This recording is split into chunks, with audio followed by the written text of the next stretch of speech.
성경은 이스라엘 백성을 요나민족이라고 말씀했습니다.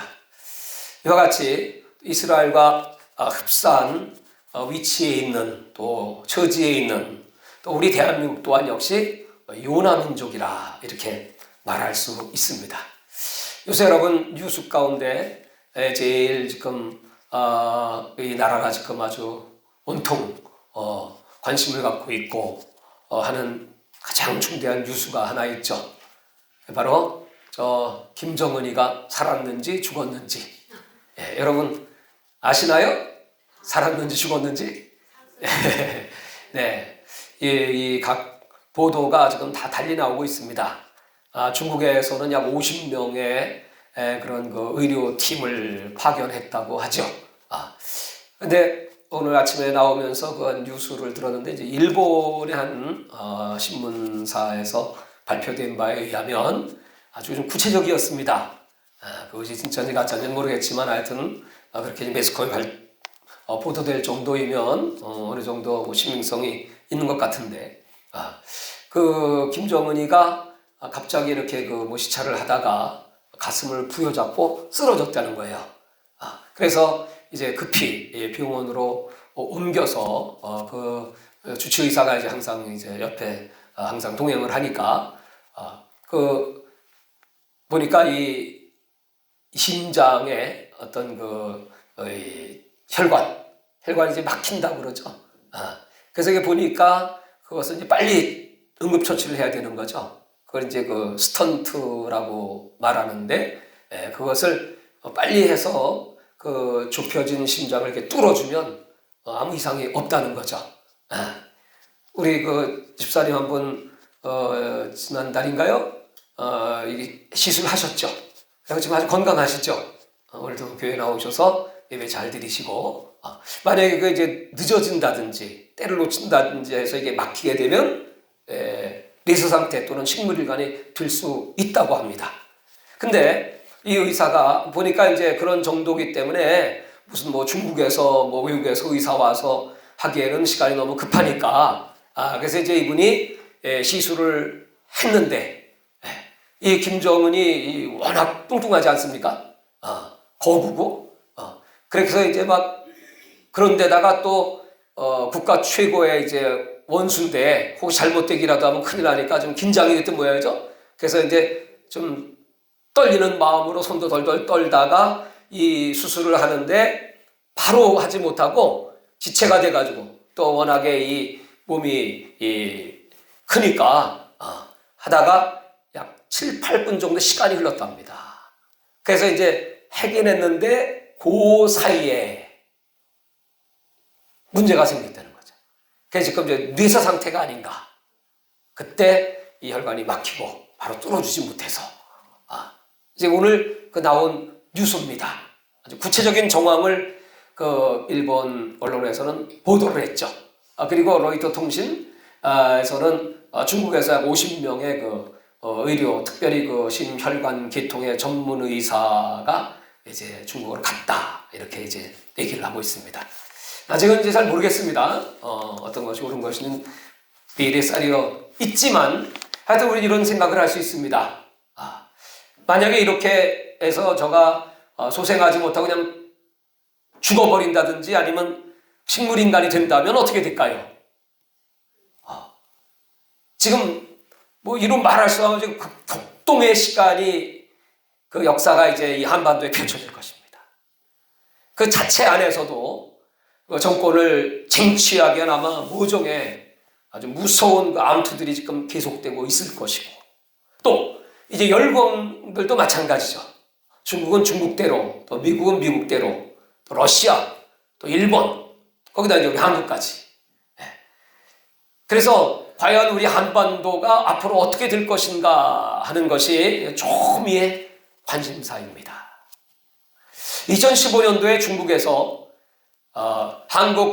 북한이 붕괴될 경우를 대비한 그런 계획을 세우는 것이 있었습니다. 그것이 이제 보도가 됐는데 그것은 각 나라들이 이 북한을 이제 쪼개 나누어 갖는 겁니다.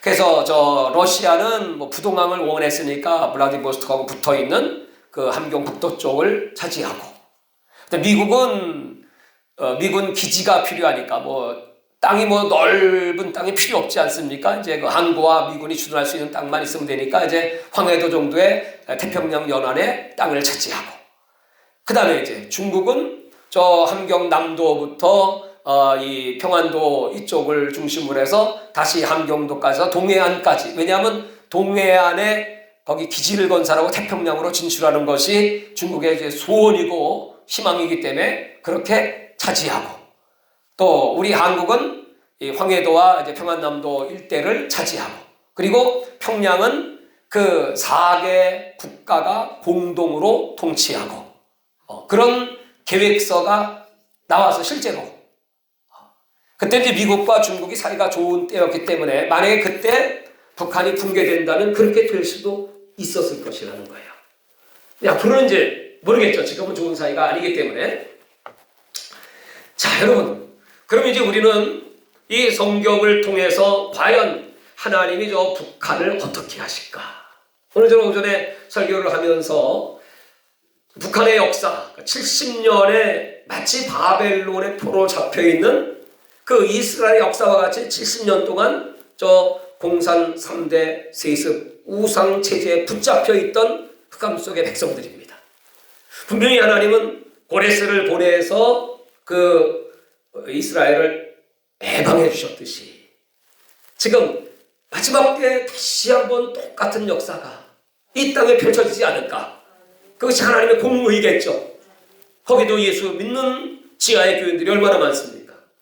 저 수용소에 잡혀가 있는 사람들 뭐 20만 내지 30만 명을 예상하는데 그 가운데 다수가 그리스도인이라고 하는 것입니다. 얼마나 힘들고 고통스럽습니까? 아주 오래전에 나온 보도에 의하면 그 그리스도인들이 땅속에서 막 숨어서 예배드리고 불을 파고 있는데 어느 날 이 북한 당국에서 도로 공사를 하다가 그걸 이제 포크레인으로 막 밀고 하는데 보니까 뭐 지하에서 꿈틀꿈틀거리는 게 있어서 파보니까 거기 그리스도인들이 거기서 나오더라는 거야.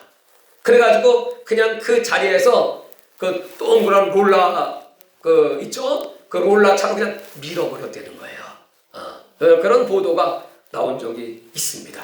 실제로 그렇게 그 핍박 속에 자유를 찾고 기도하는 그리스도인들이 북녘 땅에 분명히 많이 있을 텐데 하나님께서 그 기도를 외면하시겠습니까? 또 이 한국 땅에도 통일을 위하여 기도하는 신실한 그리스도인들이 이렇게 많은데 그대로 외면하시겠습니까? 그렇지 않죠. 이스라엘의 역사를 보면 오늘 제가 하나님께서 저 이방 신들에게 우리 재판을 해보자, 송사해보자. 이 역사, 누가 이 역사를 이루시는 분이냐? 이 예언의 말씀을 이루시는 분이 누구냐? 너희들이 할 수 있으면 너희들이 한 얘기가 그대로 이루어지면 내가 너희들 하나님이라고 그렇게 하나님이 이렇게 말씀하셨어요. 그러나 그럴 힘이 없다면 나 여호와가 참신인 걸 알아라. 여러분, 우리는 아주 담대하게 내가 받은 체험으로도 하나님을 증거할 수 있지만 우리 성경의 역사, 이 세상의 역사 속에 하나님이 살아계시다는 것을 확실하게 담대하게 증거하시기를 주의 이름으로 축원합니다. 그래서 이 이스라엘의 역사가 오늘 이 에스겔서 이 본문의 37장의 말씀, 여기 앞에는 그 유명한 에스겔 골짜기에 그 뼈가 가득한데 거기 주님께서 에스겔을 데리고 가셔서 이 뼈들이 능히 살겠느냐 그랬더니 뭐 여러분 이 뼈들이 살아나서 군대가 된다는 거 여러분 믿으시나요? 예, 아멘 하신 분은 에스겔보다 훨씬 믿음이 좋으신 분이지. 이 에스겔은 아유 그거 될까요 그거? 아유 주께서 하시나이다. 뭐 이렇게 이제 회피했습니다. 그런데 하나님께서 에스겔아 네가 대언을 해봐라. 그 뼈들에게 명령하면 말씀이 들어가면 뼈들이 연락하고 소리가 나고 그들이 다시 일어날 준비를 하게 될 것이다. 두 번째로 네가 거기다가 성령 생기를 불어넣어봐라. 그러면 그 뼈들이 생기가 들어가는 그 순간에 일어나서 군대가 될 것이다. 이렇게 말씀했습니다. 그 역사가 이제 그대로 37장 1절부터 14절에 이루어진 말씀이죠. 그리고 이제 곧바로 15절에 너는 막대기 하나를 가져다가 그 위에 유다와 그 짝 이스라엘 자손이라고 쓰고 또 다른 막대기 하나를 가지고 그 위에 에브라임의 막대기 곧 요셉과 그 짝 이스라엘 온 족속이라 쓰고 막대기 둘을 갖다가 연결을 시키면서 그 막대기들이 서로 합하여 하나가 되게 하라. 네 손에서 둘이 하나가 되리라. 도대체 무슨 말씀입니까? 이 난해한 말씀을 지금 하나님의 에스겔이 하셨어요. 그러면서 이것이 무슨 뜻인지 우리에게 말하지 아니하겠느냐 하거든 해석을 하시는 겁니다. 그게 19절입니다. 너는 곧 이르기를 주여 가서 이같이 말씀하시기를 내가 에브라임의 손에 있는 바 요셉과 그 짝 이스라엘 지파들이 막대기를 가져다가 유다의 막대기에 붙여서 한 막대기가 되게 한즉 내 손에서 하나가 되리라. 아멘. 이 놀라운 말씀을 지금 하시는 겁니다. 그러니까 이제 이것은 북이스라엘과 남유다. 우리나라 그러잖아요. 저 북한과 남한이 지금 이렇게 갈라져 있는 게 어쩌면 그렇게 똑같습니까? 근데 70년의 때가 되니까 이 포로로 잡혀갔다가 돌아와서 이들이 이제 하나님의 손 안에서 하나가 되는 것처럼 우리 대한민국도 이제 때가 참에 분명히 하나님의 손 안에서 남과 북이 하나가 되는 그때가 오리라는 예언입니다. 그래서 한 나라가 되려면 여기 22절에 보시면 한 임금이 모두 다스리게 하리니 한 임금이야. 두 임금은 있을 수 없죠. 그들이 다시는 두 민족이 되지 않고 두 나라로 나누이지 아니할지라. 왜 둘로 나누어지게 되었냐 하면 23절에 우상들과 가증한 물건과 그 모든 죄악으로 더 이상 자신들을 더럽히지 아니하리라. 여러분 북한이 왜 이렇게 됐어요? 우상 숭배. 그 일정 때부터 있었던 일본 황제를 그 왕을 숭배하는 우상 숭배, 신사참배. 그리고 나서 이제 공산화가 되고 나서 그 북한의 우상 시스템을 쫓아가는 그 일을 처음에 누가 했냐면 목사들이 했어요. 그때는 몰랐지. 이제 우리가 자유로운 세상, 우리 예수 믿기 좋은 세상이 되나보다 하고 그 김일성의 모든 정책을 동조하고 같이 다니면서 이제 우리는 위대한 북조선을 건설한다 하고 같이 힘을 합쳤던 사람이 그 유명한 김익두 목사님입니다. 그렇게 이제 시작이 됐는데 보니까 나중에 보니까 완전히 속은 거지. 교회를 다 파괴시키고 나중에는 교회를 싹 지상에서 없애버렸죠. 그 바람에 이제 70년 어둠이 그 땅에 덮치게 된 것입니다. 그렇지만 오늘 하나님은 그 약속의 때를 예비하셨고 이스라엘을 통하여 그 구원의 역사를 이루셨듯이 그때 그 일을 한 사람이 이제 고레스입니다. 고레스. 그 이방 왕인데 그 왕을 감동시켜가지고 저 이스라엘 사람들 고향으로 보내. 가서 성전 짓게. 그리고 그 회파된 그 예루살렘 도시를 다시 건설하게 하라. 그 조소를 내려. 아주 법적으로. 그러니까 자기 힘으로 된 것이 아니고 하나님이 당시에 가장 강력한 힘 있는 왕을 들어 역사하신 것처럼 아마 우리나라도 우리 힘으로는 힘들 거예요. 분명히 하나님이 예비하신 고레스 같은 왕을 진동해서 저 북한이 이제 다시 하나님 앞에 돌아와서 그 평양에서 예배가 회복되고 남과 북이 하나 되어서 하나님을 찬양하는 나라가 되게 할지어다. 이런 날이 올 것이라는 거예요. 저는 이스라엘이나 우리 대한민국이 동일하게 요나민족이라고 말했습니다. 늘 물고기가 우리를 삼키려고 하지만 그 가운데서 지속적으로 다시 살아나고 반복되는 그 역사. 그래서 여러분, 우리 신앙생활이 이와 같다는 거예요. 마귀는 우리를 늘 삼키려고 하지만 우리는 절대로 소화가 되면 안 돼. 여러분, 잡아먹혔어도, 다 같이 잡아먹혔어도 소화는 되지 맙시다. 뭐 어려우면 잡아먹혔어도, 다시 한번 잡아먹혔어도 똥은 되지 맙시다. 똥은 되면 안 되는 거 아니야, 이거. 그게 우리 민족이단 말이야.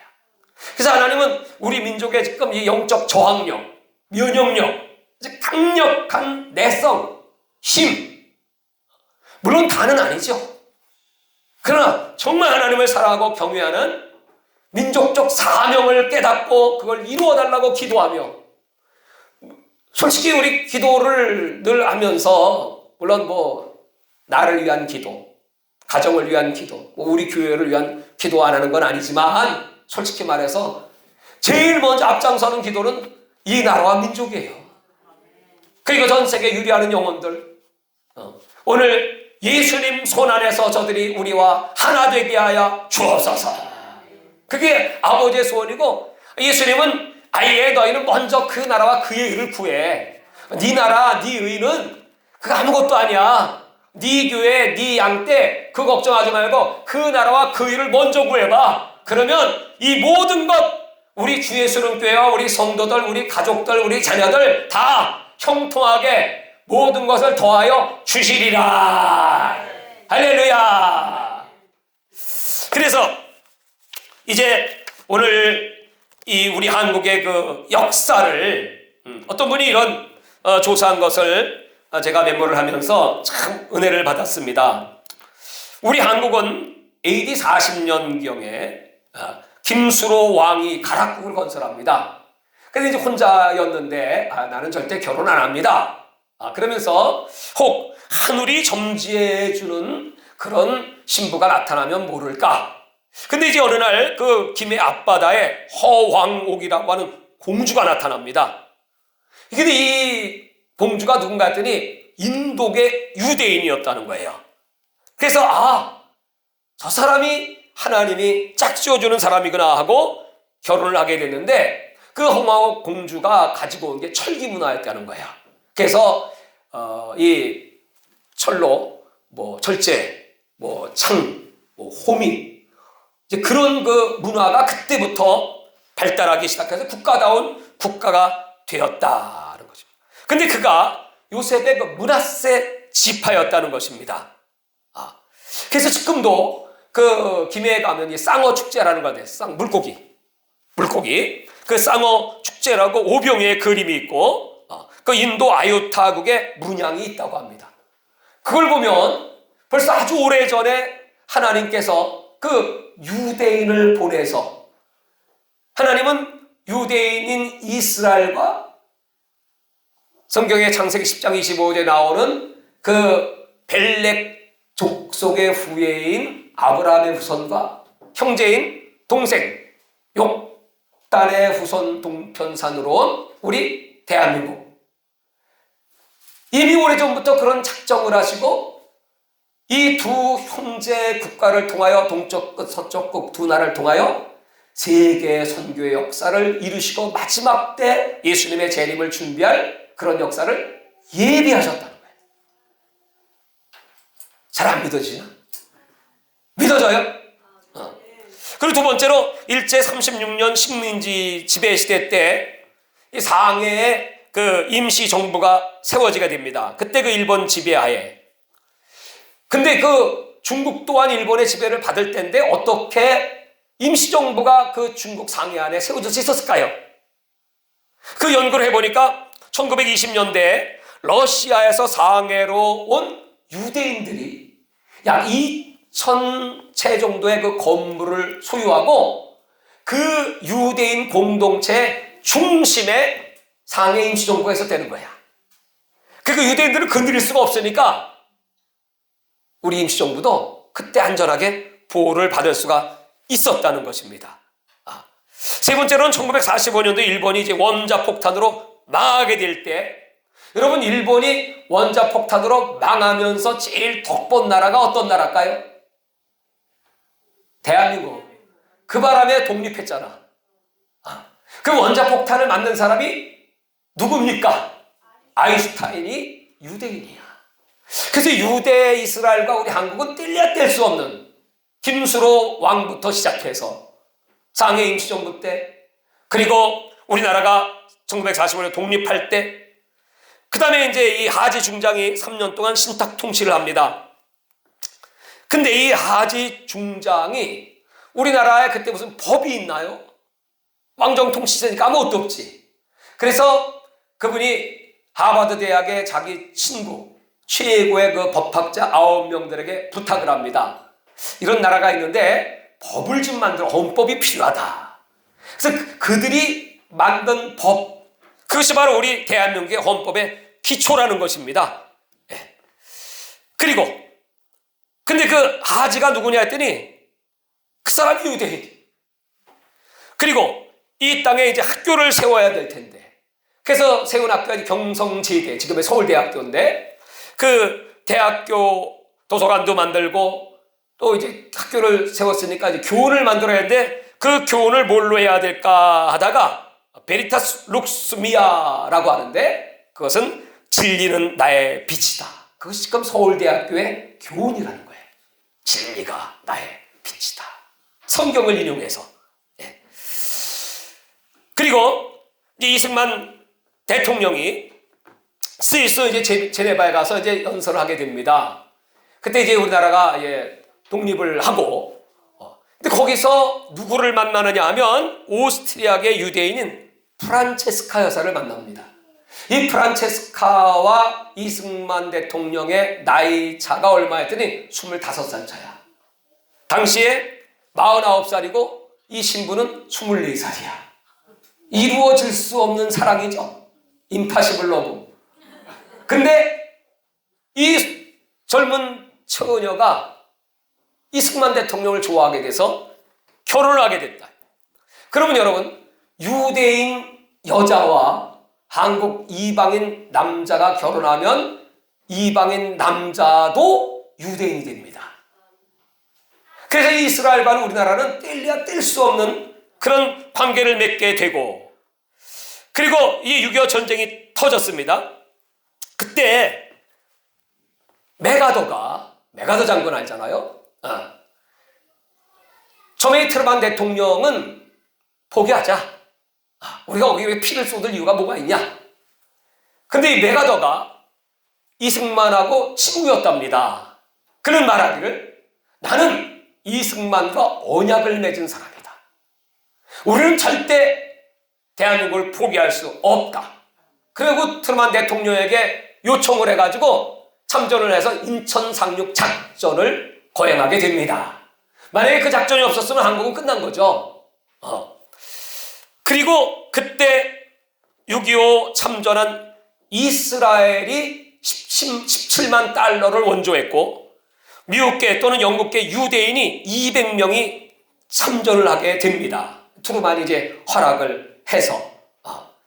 그래서 하나님께서는 참 희한하게 TR, 트루만, 또 TR이 또 하나 있죠. 트럼프. 하나님께서 무슨 뜻과 계획이 있어서 에베소 2장 16절에 유대인과 이방인이 그리스도 안에서 한 새 사람을 이룬다. One new man, 한 새 사람. 바로 하나님은 저 유대인과 이방인 우리 대한민국이 그리스도 안에서 한 새 사람을 이루기를 원하신다. 근데 이 한국의 역사가 여기까지 흘러오면 전부 유대인과 한국은 이런 관계를 갖고 기가 막힌 우연이라고 할 수 없죠. 그리고 이제 박정희 대통령이 우리나라가 이제 어려움을 당할 때 독일에 3천만 불의 차관을 요청합니다. 독일 측에서 그럼 지급 보증을 하라. 누가 여러분 우리나라 같은 가난한 나라, 세계 최하위의 나라에 보증을 서주겠습니까? 그래서 우리 보증 없습니다. 그러면 할 수 없다. 사람이라도 보내. 그래서 당시에 그 간호사 2,000명, 광부 5,000명 당시에 그들은 다 대학 출신의 엘리트들이었습니다. 그 간호사들이 가서 시체를 닦고, 또 광부들이 가서 그 지하 땅속 깊은 곳에 가서 목숨을 걸고 탄광 캐내고, 이제 그런 모습들을 보면서 이제 독일이 감동을 받게 되죠. 그때 다시 이 박정희 대통령이 100억 불 차관을 요청합니다. 40대 100억 불. 그랬더니 아니 100억 불 이건 너무 큰 돈인데 이거 지금 보증을 서줘. 보증. 그 누가 보증을 서줍니까? 보증 쓸 사람이 없습니다. 그때 오스트리아계 유대인인 사톨 아이젠버그라는 사람이 등장해서, 이 유대인 이 사람이 제가 보증을 쓰겠습니다. 그래가지고 100억 불이 한국으로 들어오게 됩니다. 그래서 한국의 산업화가 시작됐다는 거예요. 그래서 이제 오늘날 대한민국이 이렇게 튼튼한 경제 대국의 기초를 놓고, 그때 이제 지멘스 전화기, 옛날에 까만 전화기 그런 게 들어오고, 또 시멘트 공장, 발전소, 원자로, 피아트 자동차, 석탄공사, 포항제철, 또 원자로까지, 그때 우리 대한민국의 기초를 놓을 수가 있었다는 거예요. 그럼 여러분 지금 생각해 보시면 우리나라를 직접적으로 우리나라에 도움을 준 민족이 어떤 민족입니까? 유대인입니다. 그게 다 유대인이 아니에요. 그건 배후에 하나님의 섭리가 한국에 있다는 것이고, 그렇다면 이제 마지막 때가 되면 이스라엘이 이제 엄청 어려움을 이제 당하게 될 겁니다. 왜냐하면 3차 대전이 이스라엘을 중심으로 터질 테니까 그 2만만의 군대가 모일 거고, 틀림없이 초토화가 될 겁니다. 그 이유는 딱 하나입니다. 예수를 메시아로 섬기지 않았다는 그 죄, 아직도 회개하지 않는 그 정통 유대인들이 너무나 많기 때문에 하나님 어쩔 수 없이 3차 대전을 붙이시고, 그리고 전 3년 반까지는 어쩔 수 없이 유대는 어두운 가운데 있을 겁니다. 그리고 이제 후 3년 반이 시작되면, 여태까지 우리가 이렇게 그들에게 신세를 졌다면 우리 신세 갚아야 되겠죠? 아니, 여러분 보고 돈 내라는 거 아닌데 왜 이렇게 아멘을 안 하십니까? 신세 갚아야 되겠죠? 그 신세를 갚는데 요한계시록 16장에 보면 여러분 그 후 3년 반 중에 이스라엘을 돕기 위하여 동방의 왕들이 출정을 해요. 예수님 오실 때는 동방 박사가 납시셨죠. 이제 예수님이 오시기 전에는 동방의 군대가 출정을 한다는 거야. 그래서 거기 이제 세상의 왕들도 막 출정을 하고, 거기서 마지막 이스라엘을 돕는 역사. 하나님은 약속하셨어요. 창세기 12장에 아브라함을 축복하는 자를 내가 축복하고 아브라함을 저주하면 내가 그들을 저주하리라 그랬어요. 그러니까 여러분 지금 우리 대한민국이 어느 편에 서야 되냐? 지난번에 이스라엘이 수도를 옮기겠다고 했을 때 트럼프가 그 발표를 해서 유엔에서 이제 막 난리가 났어요. 다 반대, 132개국이 반대야. 거기 찬성한 나라가 7개인가 8개지. 나머지는 다 반대, 대한민국도 반대야. 이때까지 역사상 친이스라엘적 행보를 한 적이 거의 없습니다. 계속 아랍 편에 섰어. 이전 정권도 그렇고 계속 그렇게 왔어요. 아니 세계에서 제일 복음이 강력한 나라가, 하나님의 섭리를 아는 국가가 어떻게 그럴 수가 있겠습니까? 그래서 여러분 우리는 이제 앞으로 하나님이 기뻐하시는, 잠언 17장 11절에 보면 친구는 사랑이 끊어지지 아니하고 형제는 위급한 때를 위하여 낳느니라. 하나님께서 그 선택받은 이스라엘, 물론 예수를 죽였기 때문에, 범죄했기 때문에 저주받고 흩어진 민족, 세상 역사에 사라진 것 같았지만 하나님은 약속하셨기 때문에 다시 살리십니다. 이스라엘은 망하지 않습니다. 그리고 이스라엘 돕는 그 나라도 역시 복을 받는데 마지막 때 대한민국이 그 사명을 감당할 지하다. 그래서 우리는 이스라엘 위하여 기도해야 되고, 이런 지지난해 이스라엘 제가 다녀와서 거기서 하나님께 나에게 꿈을 주셨어요. 베들레헴에서 예수님이 탄생한 그 베들레헴에서 잠을 자는데 새벽쯤 그냥 바다야, 바다. 그냥 출렁이는 바다, 깨끗한 물. 거기 이제 선박들이 떠 있는데 내가 수영을 해. 근데 이 선박보다 내가 훨씬 빨라. 수영을 해가지고 막 오대양지가 막 나가는 거야. 야, 이게 무슨 꿈인가. 그리고 하나님께 기도했더니 세계대회를 한국에서 하라는 그 명령을 받고, 그리고 전 세계 사역자들을 모아서 우리가 세계 선교대회를 첫 번째로 가졌습니다. 그리고 나서 하나님께서 이제 더 큰 역사를 준비하시는 그 이스라엘을 위하여 기도하고 그 이스라엘을 축복하고, 분명히 하나님께서 이제 마지막 때 다시 한번 이스라엘에 예수님이 오시기 직전에 거기서 세계 선교대회 전 세계 영혼들을 몰아서 우리 대한민국 한국교회와 우리 주 예수 교회와 엄영세계 선교회가 이 사명을 감당하게 될 줄 믿습니다.